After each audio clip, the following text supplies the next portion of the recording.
Shalom, my friends, shalom, my enemies. This is your old pal, Rabbi Sol Solomon, founder and spiritual leader of Temple Sons of Bitches in Great Neck, New York.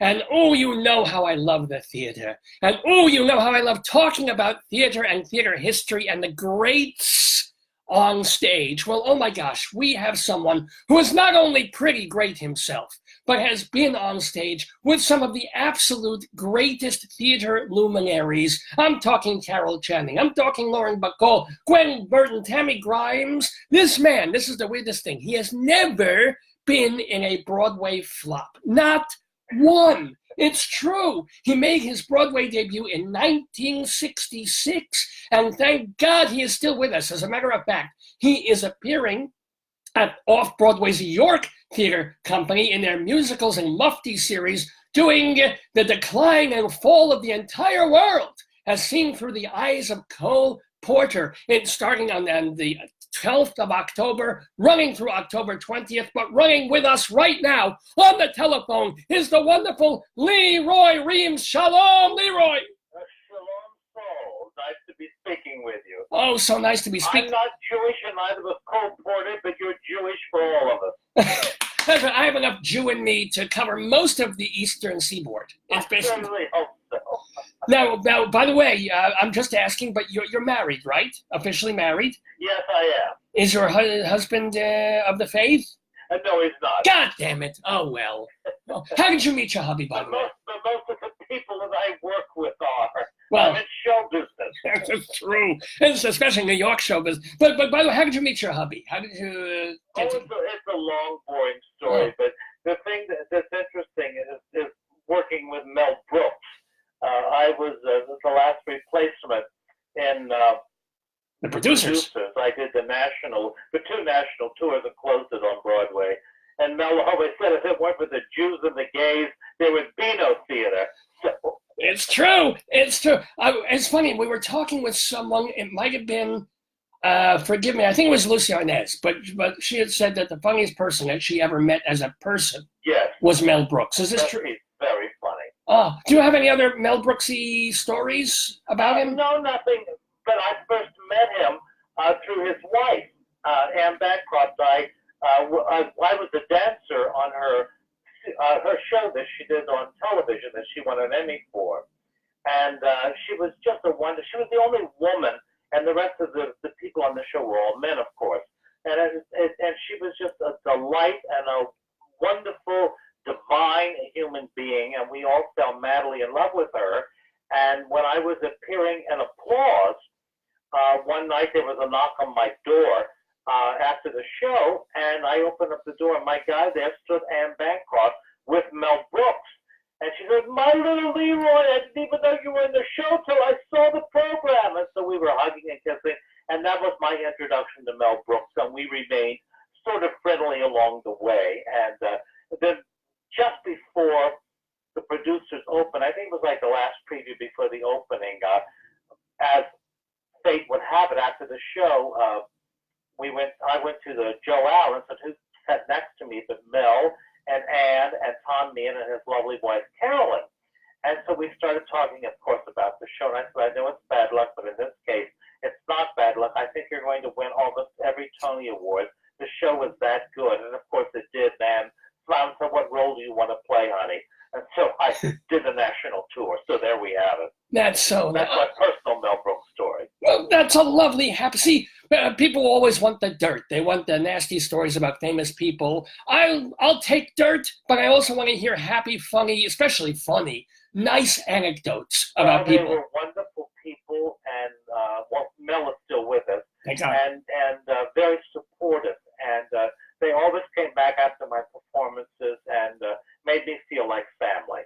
Well, speaking of family, when you were growing up, when you were little Leroy Reams, so at what point did you think, I'm not going to be like the other kids, both in sexuality and both in, I don't want to be an accountant, I don't want to be a doctor, I want to dance?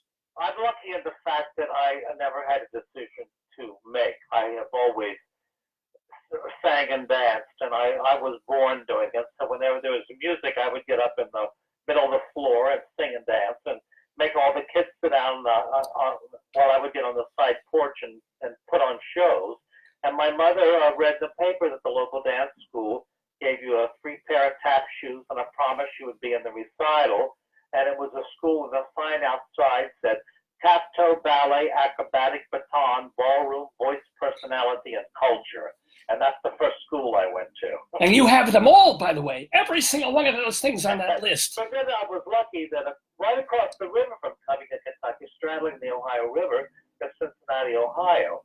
And I was a theater arts major there. And I had a ballet scholarship at the College Conservatory of Music, which became part of the university my junior year. And so then when I got my master's, it was from the College Conservatory of Music once they joined the faculty at the university. And then I, as a result, have ended up having an honorary doctorate. So I've gone the whole way through my singing and dancing. This may be the first time I've ever spoken to a non-Jewish doctor. Go. Well, let me ask, was there a point at which you had to kind of choose or straggle because you were doing ballet? You might have been into serious dance and going for the Met. No, I knew that I wanted to be in musical theater. I knew because I sang and I also acted and I just loved Broadway shows. So there was no doubt where I was going. And when I graduated, I became a substitute English teacher because I couldn't sign a contract because I knew as soon as I had enough money, I would go to New York. And when I got enough money, I went to New York and went to my first audition, which was, I was by then a member of Actors Equity because during my school years, I got my Actors Equity card by doing summer stock. So I picked up the paper in New York, the Show Business Backstage newspapers, and looked for the casting, and it said the Juliet Prowse Nightclub Act, and I went to it and I got it. So my first audition on my first job in New York, I got. And it was Juliet Prowse, who was, of course, another divine lady who introduced me to all the choreographers. So I was everybody's dancer and ended up in California in all the musical variety shows, but it's not what I wanted to do.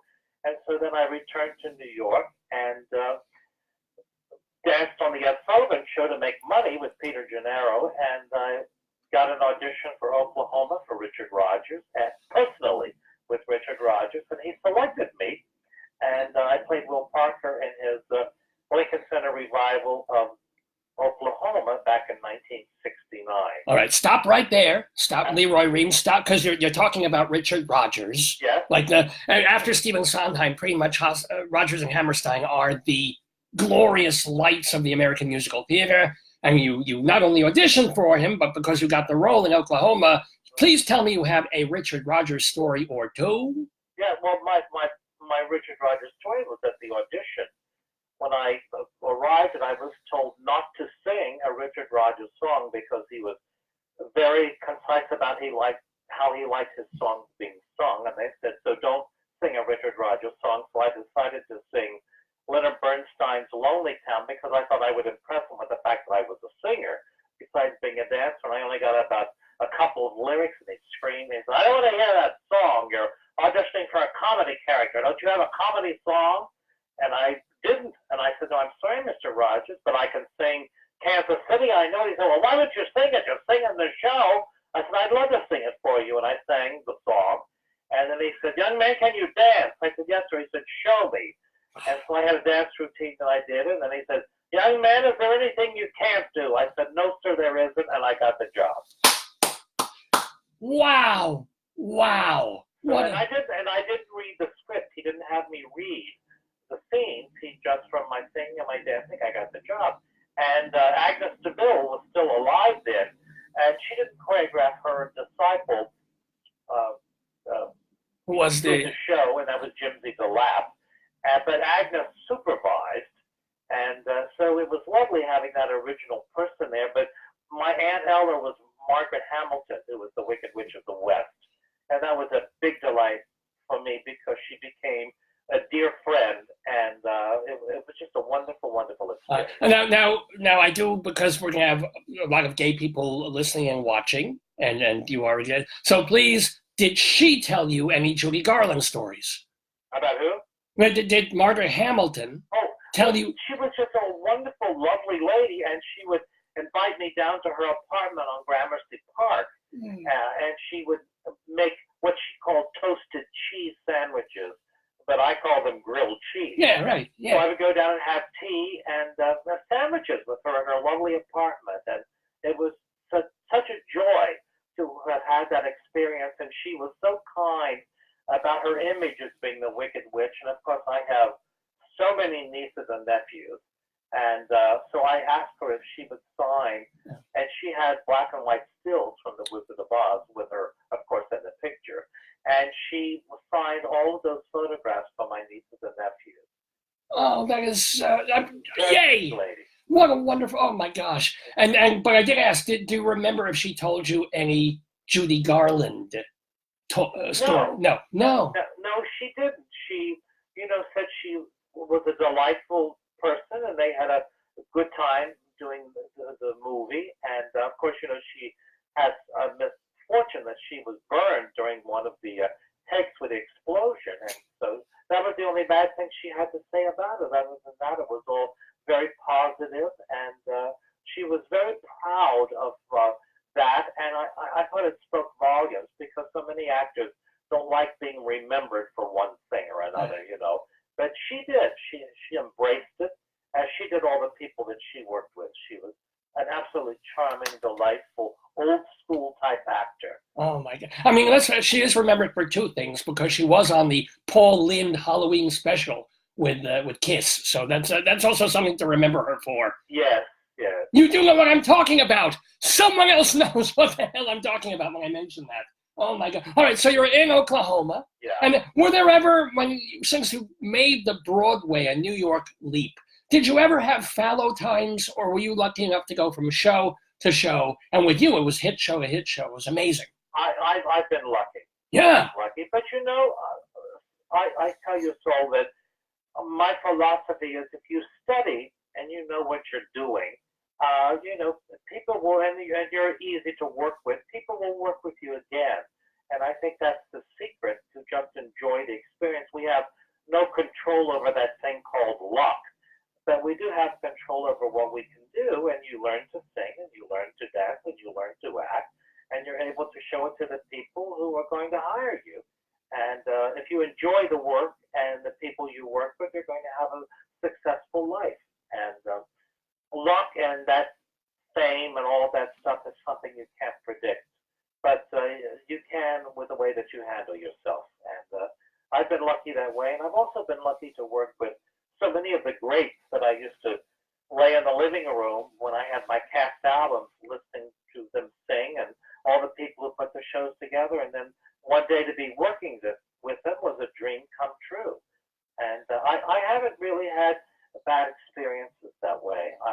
For whatever reason, I'm lucky. Yeah. Now, again, I don't necessarily want to hear bad stories about famous people. I mean, if they're bad, fine, but also the good ones. And I asked mainly about, were there ever times when you worried about when your next show would be, or your next meal ticket, or if you'd have to give up and take a day job again, teaching substitute English again, No, but the reason that I did have that, and that I also could do shorthand and typing when I was in school.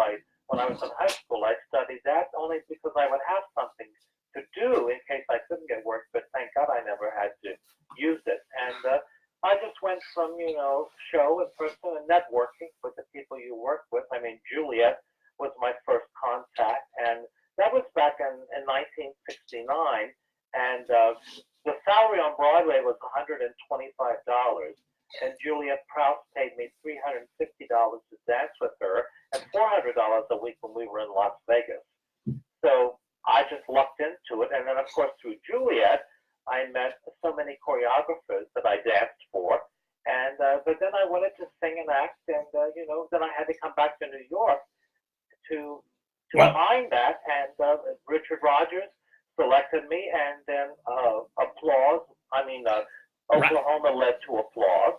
Now let's stop right there. Applause. 1970 or 71? Yeah, 1970. Is it true that on opening night you helped the star of Applause, Lauren Bacall, get over her stage fright, her nervousness?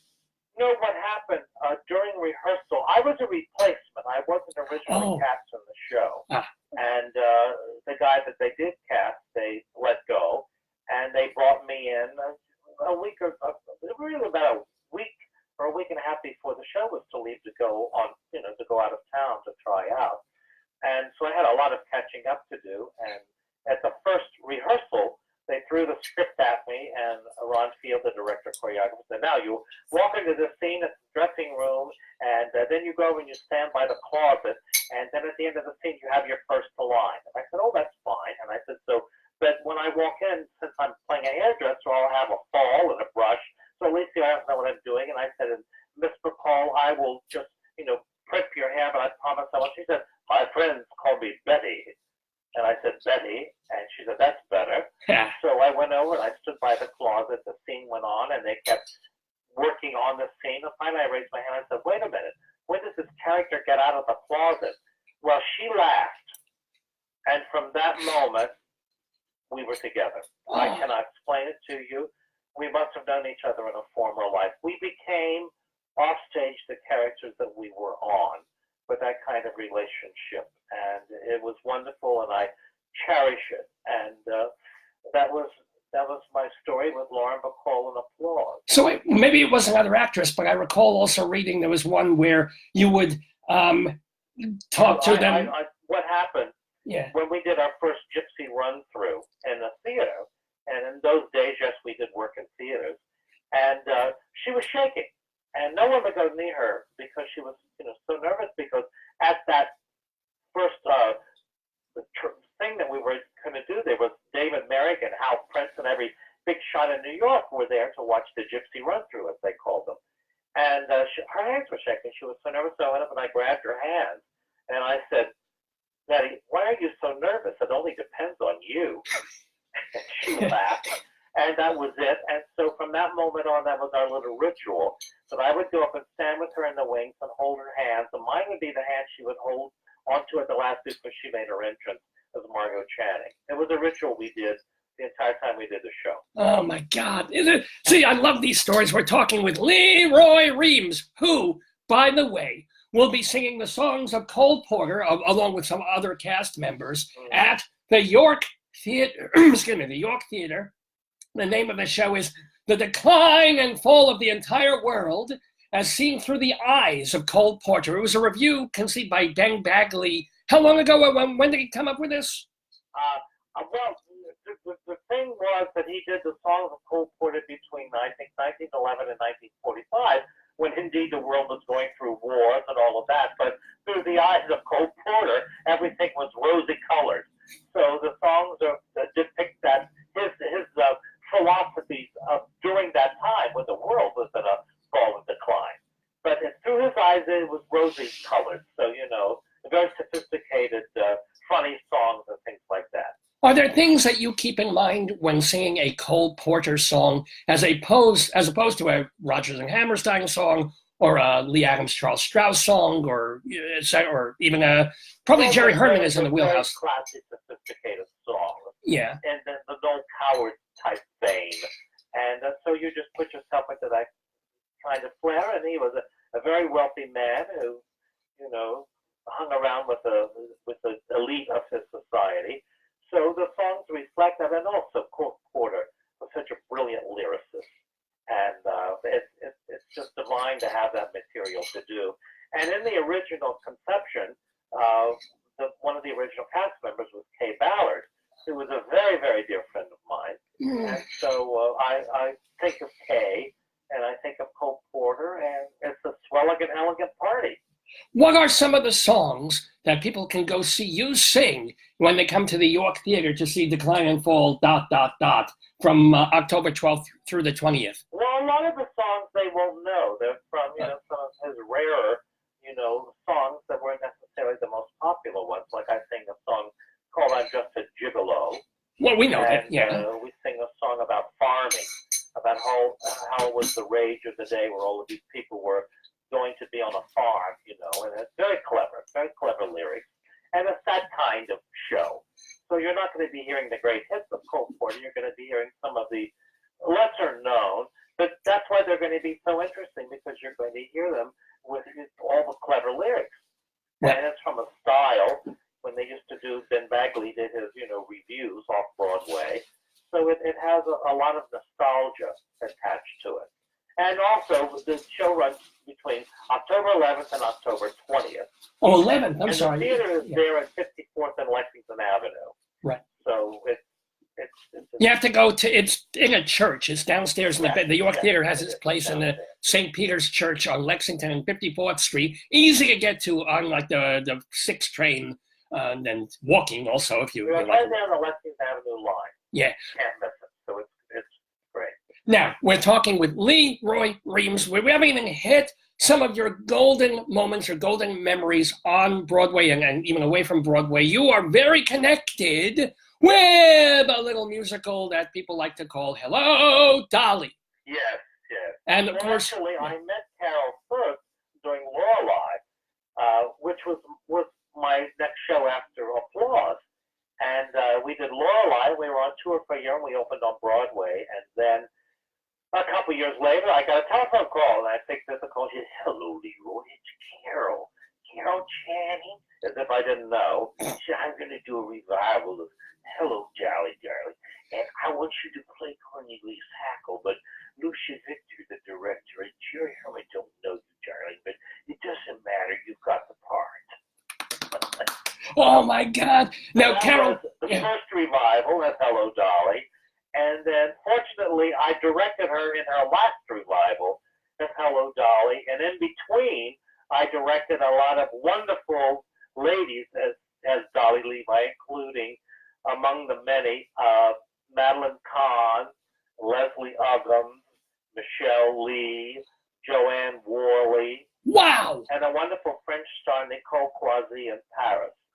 And so I've had to play, and also I can't, if I'm going to remember, leave out one lady, I'll be killed. Randy Graff. Oh, she's a marvelous actress, Randy Graff. Yes. And so I'm very proud of all of those ladies I had the pleasure of directing, Dolly, and they were all very special in their own way. Now, let me ask you, when you first directed Hello, Dolly with Carol Channing in it, would she take direction? Could you even give her a direction? Or was it like, I'm doing this, and you tell the others to do it? No. Well, Carol knew what she wanted to do. She had done the show, but she was open to rediscovering the part. I know that I changed a few things, not many, because Gower Champion was brilliant at what he did, and I well know that because of 42nd Street.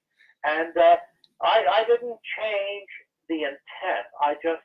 I embellished some things. And the dancing number, instead of Minnie Fay, the character, dancing alone around Dolly, I had everyone come on, and I had Barnaby Tucker pull her off so that I showed that she was matchmaking with the characters. So I added that, and I also restaged So Long Dearie because I wanted to be more of a women's lib, because at that turn of the century, women didn't have the right to vote, and so many things, and I wanted it to be a statement. So when Horace Vandergather says, "I would marry you if you were the last woman on earth," and she says, "Oh, well, in essence, I don't want to marry you, so long, dearie." But she does the number very sexily, because the one thing a woman had that men wanted was their sexuality. So that's how women got what they wanted through the sexuality. So I used that in doing So Long, Dearie. So it was more of a vamp number, only with a don't come too close attitude. And so it was a lot of fun.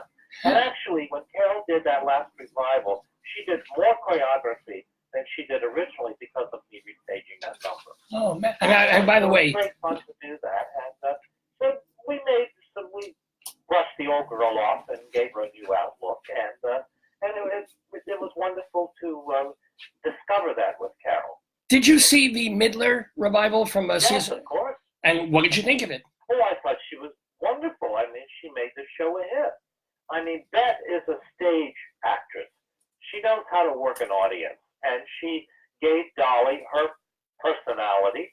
And I thought it was, well, she got a Tony Award for it. Well, that doesn't mean I mean, people get Tony Awards, and you can look at that and go, why? But you're saying she deserved it. She was wonderful. It was a great revival. Yes.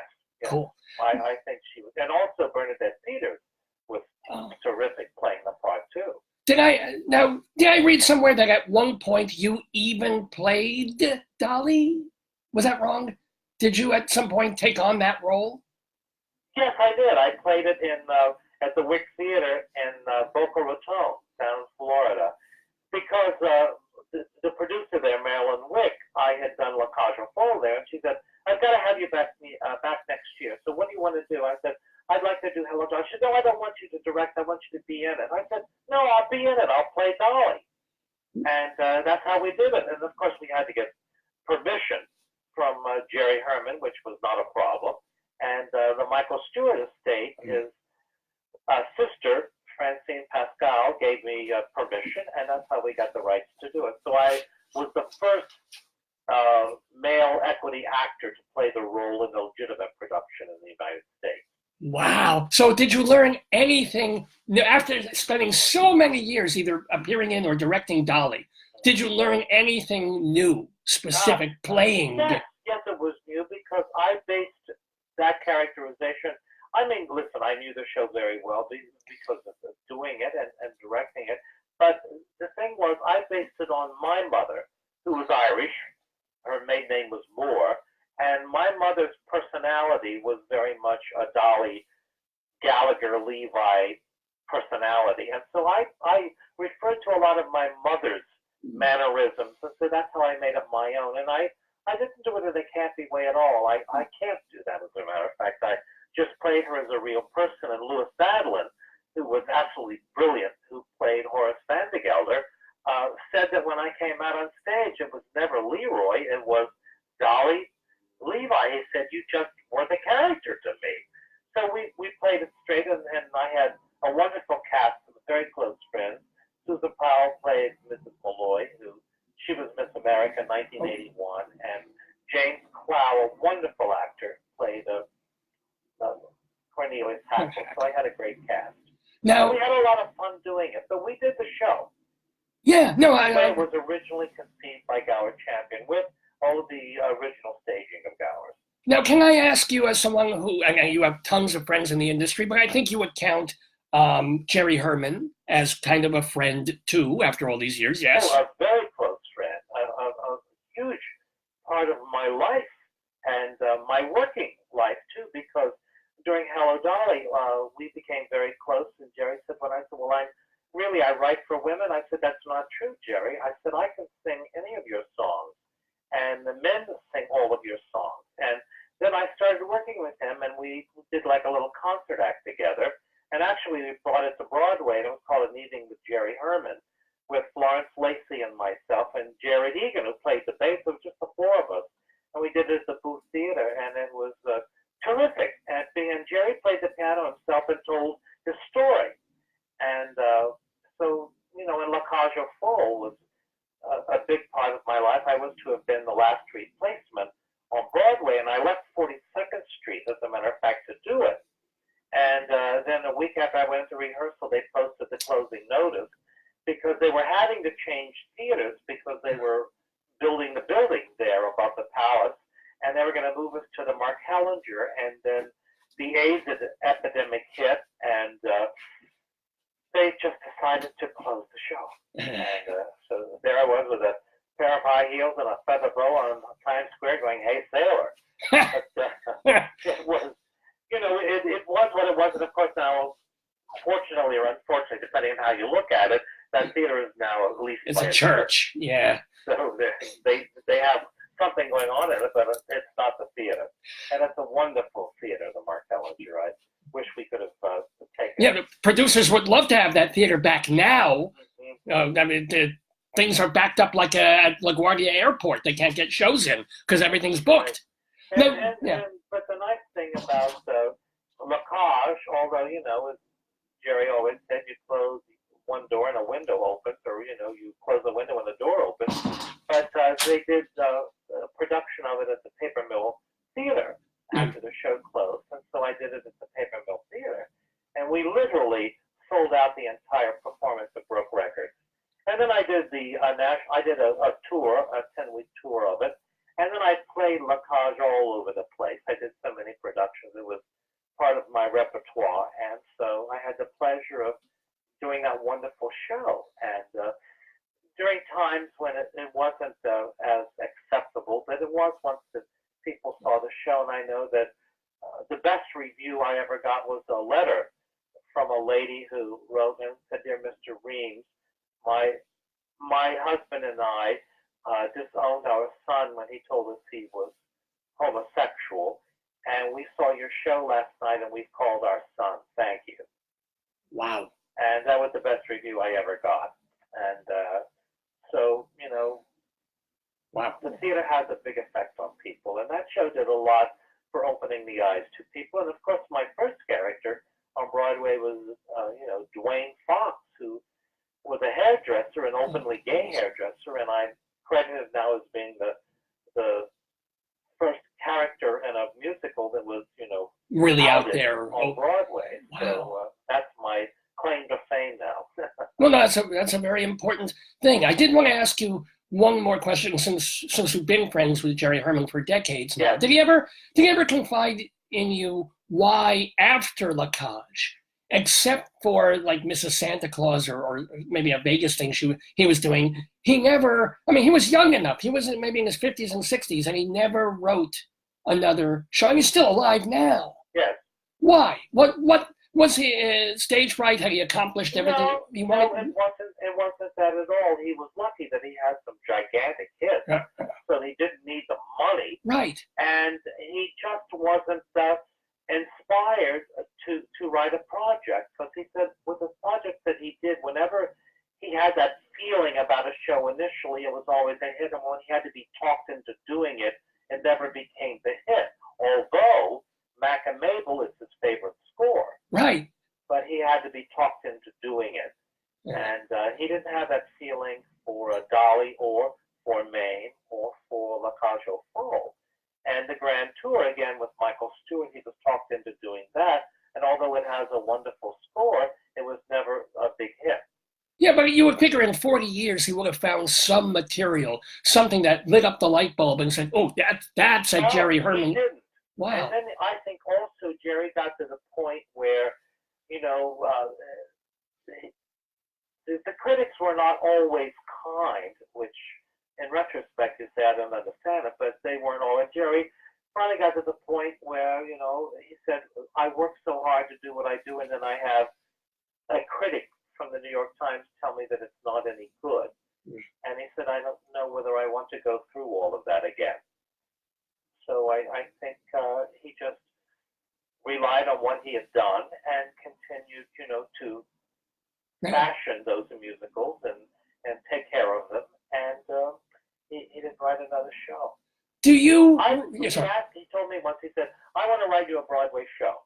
What would you like to do?" I said, "Well, Jerry, I'm not clever enough to come up with an idea, but a musical I think would be very good of Tootsie, the movie." I said, "I would like to play that character and refashion it, but they couldn't get the rights." Oh, go figure. And then David Yazbek did, and so that happens too. You come up with an idea, if you don't get the rights, you can't do it. That's true. Let me ask, do you, Leroy Reams, do you read reviews? Do you read them after the show closes? Do you care about them? No, I read them. And sometimes you don't have to read them. People tell you about it immediately. Right. So, you don't even have to read them. They'll come and tell you, good or bad or indifferent. And, I know that my best review story, when Elizabeth Taylor was getting ready to open in the Little Foxes, we were doing 42nd Street, and she would come into Sardi's and eat in the corner by herself on matinee days. And Carol Cook and I used to go there all the time and eat dinner between shows. And I was fascinated. We had met her when she came to see the show, but she certainly wasn't a friend. But I just couldn't resist that she was, and I had to go up because she was having a drink. I mean, she was having an alcoholic drink between shows, and I was fascinated and reintroduced myself to her. And I said, "I'm just fascinated watching you here having a drink between shows." She said, "Oh, darling." She said, "I've been called the greatest actress in the world, and I've been called the lousiest actress in the world. There's nothing they can write that hasn't already been said." Later, and she ordered another drink. I thought, that's my attitude. Oh, God. You just drop a name, and Leroy Reams knows this person and has a story about them, which reminds... The thing about critics, I mean, and I say this kindly because I think about myself too, we all have our definite tastes and our likes and dislikes. And not everybody is always, they're subjective in what they like. For instance, if you're a food critic and you don't like Mexican food, I can take you to the best Mexican restaurant in the world. You're still not going to like Mexican food. And critics are like that. Yeah, it's true. They have what they like and they have what they don't like, and that's the way it is. The thing that's good now is that we have the internet, and those people who write for the major newspapers are no longer can make or break a show.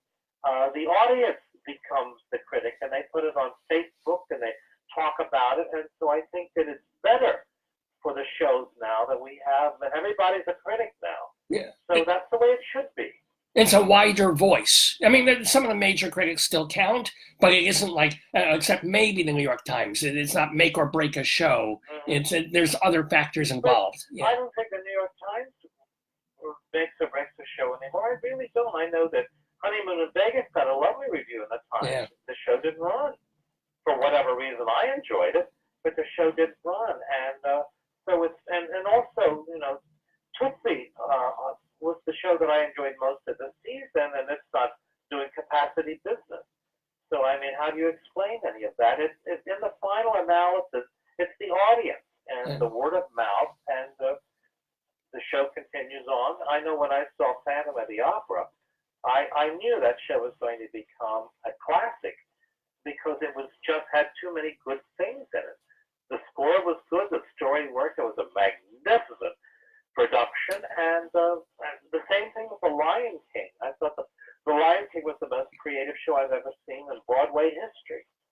Well, The Lion King, I think, got some good reviews. I mean, I think, but you knew whether or not the critics loved it. You knew from it would be big. So and the audience finds the shows, and good for them. And all the theaters in New York are doing business, and it's the theater is in a good place, and I am on the selection committee of the Cheetah Rivera Awards, so I'm lucky that I get invited to the musicals that have choreography because it's a dance award, so I get to see most of the musicals, and it's because a lot of times I wouldn't necessarily go to see everything.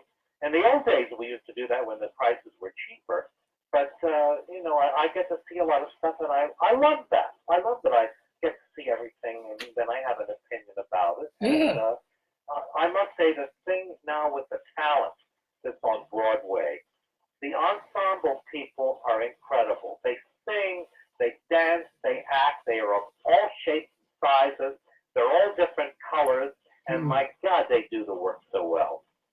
That's the cool. kids now working in show business are so versatile and so talented. Well, speaking of versatile, all you have to do is sit down in a Broadway theater or an off-Broadway theater, and these kids who are now working are just incredibly talented. And they can do anything.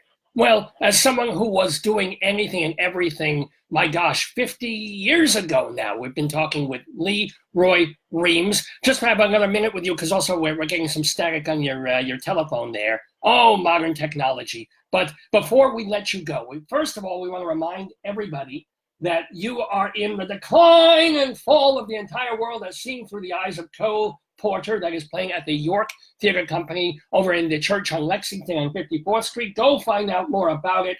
YorkTheater.org. It's the R-E spelling there. YorkTheater.org, and it's running from October 11th through the 20th of October. So, Leroy, before we let you go, and while we still have, while we still can hear you on this phone there, people were watching, people were really into this web series or Netflix series a few weeks ago about Bob Fosse and Gwen Verdon.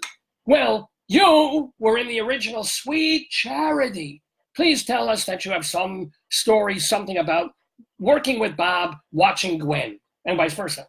Well, initially, when I got into the show, Bob Fosse didn't really like me because I wore ballet tights to rehearsal, and he thought I was just a ballet dancer. But when I sang, of course, Cy Coleman jumped up, and they needed my voice in the show. But then when Bobby found out that I could do everything dance-wise, and also Gwen was always a big supporter of mine, and then he asked me to do the film.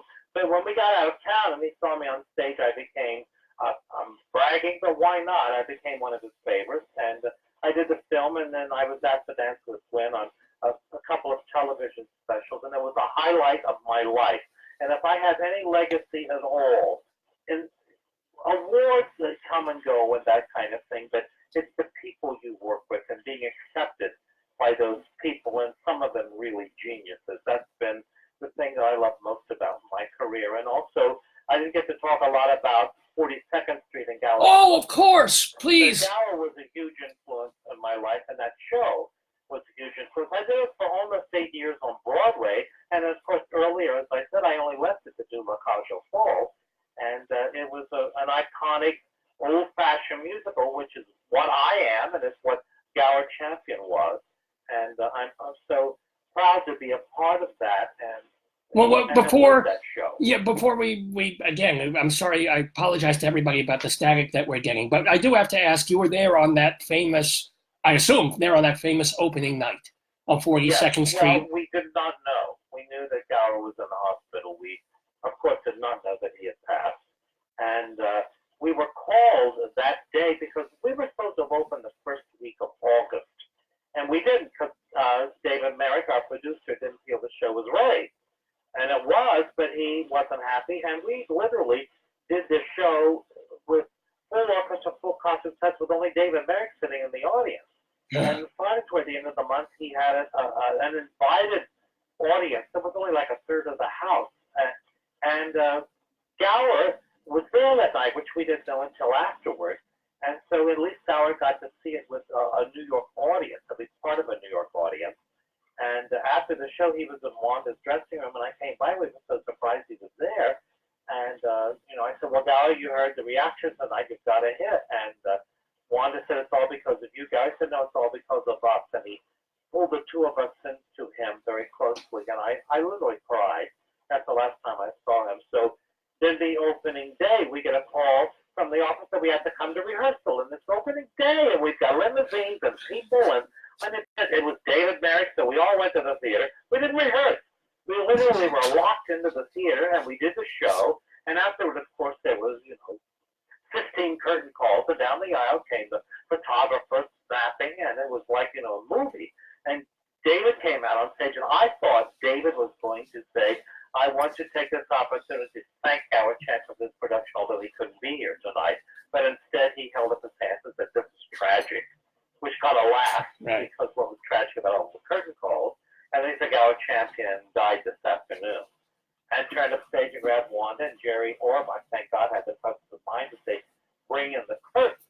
And as the curtain hit the stage, I went back to a memory I had with Gower when we were talking about song and dance. And I said, well, Gower, I was born a little too late because I wanted to be at MGM. And he said, well, I was there at the end, Leroy. He said, I understand that. And he said, and of course, he said, when we went into the 70s and all of that, he said, I thought that my stuff was old-fashioned. No one wanted to see it anymore. He said, I did the drugs and went to the discos trying to get with it. And I had to wake up one day and realize I'm an old-fashioned song and dance man. And when David offered me the show over, my doctor said not to do it because I wasn't well enough. He said, I had to do it because I don't want to be remembered as a has-been. And that night, walking into the party afterwards, first person who comes up to me is Bob Fosse. And he looked at me and Bob Fosse, he said, that son of a bitch, I filmed my own death and all that jazz, and he had to do me one better by actually doing it on opening night. And we laughed, we had a good laugh, and that was it. And Gower left behind quite a legacy, and he doesn't get the accolades he deserves. He was a wonderful creator, and he gave the theater so much, and his development. He did segues with songs from one scene to the other. He could move a show better than anybody in the business. Wow. He was really quite remarkable with his talent. And I'm happy that 42nd Street is a brilliant example of all of that.